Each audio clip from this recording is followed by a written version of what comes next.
Now it's a privilege for me to introduce a great man in the community and that I'm very proud to call my dad. Ahora quiero presentarles a un señor muy importante en nuestra comunidad y que me enorgullece que sea mi padre.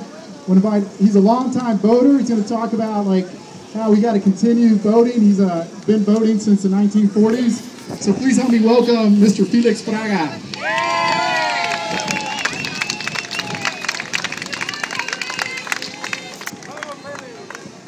Ya me estoy acabando.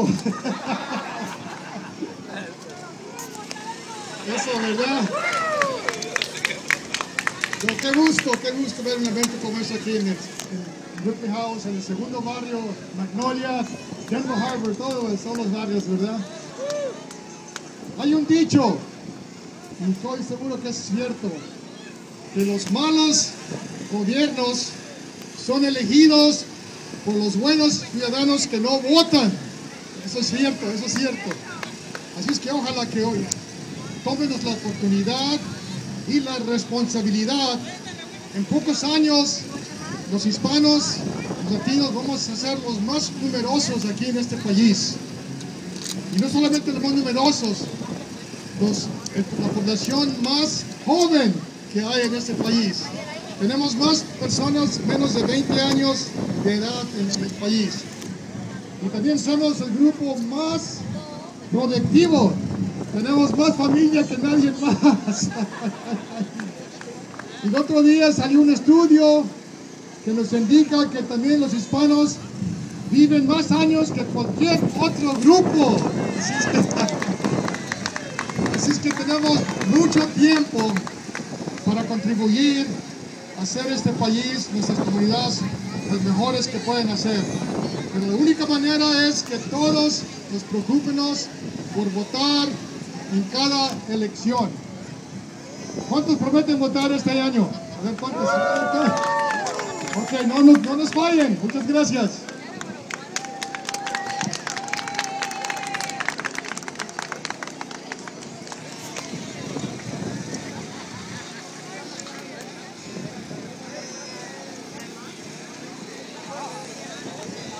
Thank you. Now to help us understand a little bit of our history that my dad, has been part of, is Professor Cano from U of H. Going to talk to us a little about the challenges that we faced in voting and why it's so important that we vote. And we got to be out here. This is what this is about today. It's about we the people exercising our right to vote, celebrating the fact that we can.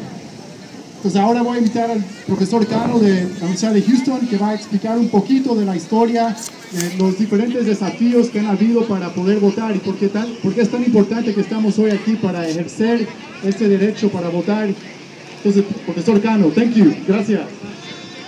Well, let me just say very briefly, because we have a long history of voting in the state, and I'm going to say this in English and I'll say a few things in Spanish. But a lot of times we talk about the Latino community, the Mexicano community not voting.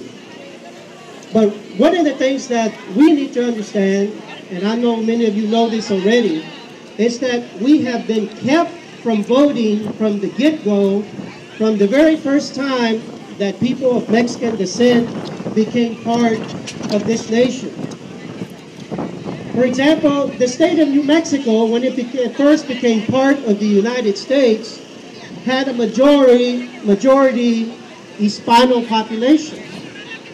But the U.S. Congress would not make New Mexico a state because they knew that that group would come out and vote and have 2 U.S. senators in the Congress that would protect the rights under the Treaty of Guadalupe Hidalgo among many of those people that became U.S. citizens. This was, of course, after the Mexican-American War. And if we look at the history of this country, it has been a struggle of women, of African Americans, of white men without property, and many others, our Native American brothers and sisters, that have struggled to have access to suffrage. What we're doing today is part of that continuation of that struggle that we have fought for a long time. Whether it was the poll tax, where we had to pay a tax in order to vote, whether it was limited voter registration, where imagine, even if you were a citizen, you could not register to vote except between October the 1st and January 31st.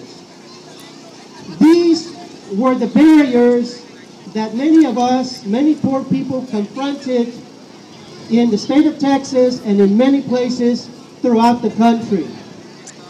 Así es que hemos tenido muchas trabas, muchas barreras para votar, aunque muchas veces el pueblo ha estado dispuesto de salir y votar y lanzar campañas, pero siempre hemos enfrentado todo tipo de barreras, porque siempre hemos visto gente allá que han tenido miedo al voto del mexicano y el latino.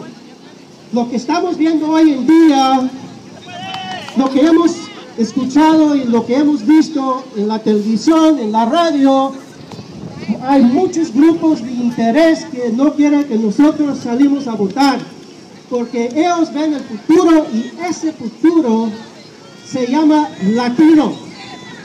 Entonces, este evento es muy importante para llamar la atención al pueblo, para que salimos todos a votar, para que llamamos a los cuñados, a los primos, a las tías, etcétera, etcétera.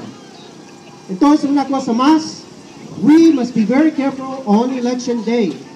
We are going to see in this country, I think, one of the highest number of incidents of attempts to keep people from voting. We need to take our camcorders or whatever we have at all of the election sites. We need to be able to document everything that goes on. We are going to see a record number of attempts throughout the country to keep us from voting or to try to deny us the vote. So let's pass the word on, tell anyone who's got a camcorder to show up, and let's come out and vote on election day. Muchísimas gracias.